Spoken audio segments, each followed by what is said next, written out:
Seorang suami berinisial G membunuh istrinya sendiri, D, 54, di rumahnya mereka, Jalan Serayu nomor 54, Kelurahan Pandrejo, Kecamatan Banyuwangi, Senin, 20 Oktober 2025.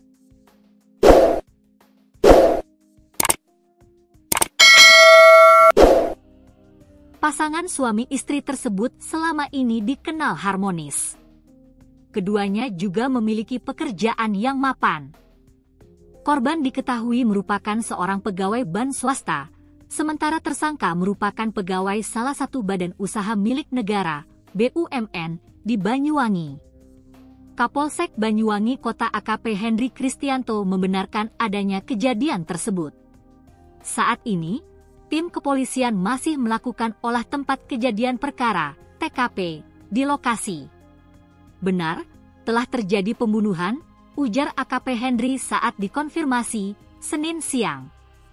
Rumah pasangan suami istri tersebut berada di kawasan padat penduduk. Bangunan berwarna hijau dengan pagar tinggi tampak tertutup rapat.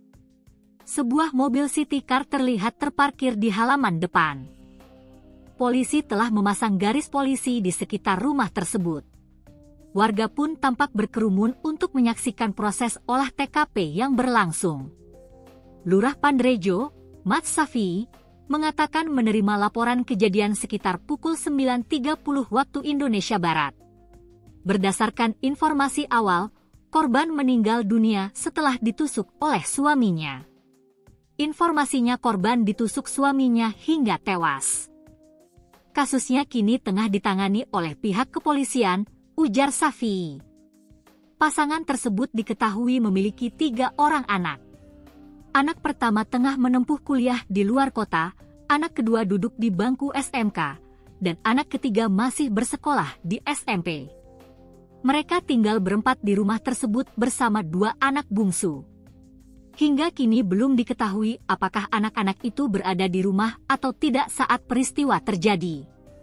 Jenazah korban telah dibawa ke RSUD Blambangan Banyuwangi untuk dilakukan pemeriksaan lebih lanjut. Menurut Mat Safi, pasangan tersebut dikenal memiliki kehidupan rumah tangga yang normal dan jarang terdengar memiliki masalah. Menurutnya dari sisi ekonomi, keluarga tersebut berkecukupan.